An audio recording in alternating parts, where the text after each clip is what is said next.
This is Van.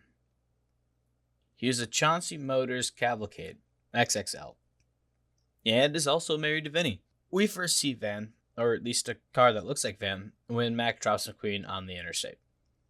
Later, we see Van and Minnie pass through Radiator Springs. This is when Van refuses to ask for directions, despite Minnie telling him to, many times. They were headed to Crazy Days in Shakopee, and were looking for a way to get back to the interstate.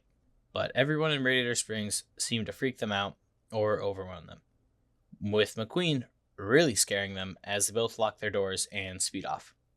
In the post-credit scene, Van and Minnie are lost in the desert, covered in dust and tumbleweeds, and Van is even driven to insanity and is very delusional, claiming that there is an on-ramp ahead when they are in the middle of nowhere. Van can be seen in Tokyo Mater, on the road in Tokyo, but it's also Mater's tall tale, so it may or may not be real.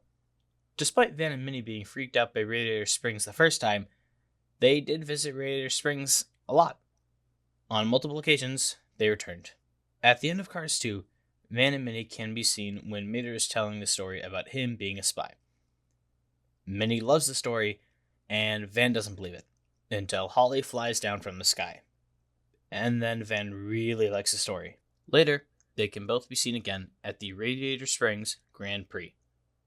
And Van's luggage carrier opens when Mater speeds by with rocket boosters, and it looks like Van isn't opposed to getting directions anymore, as a bunch of maps fly out.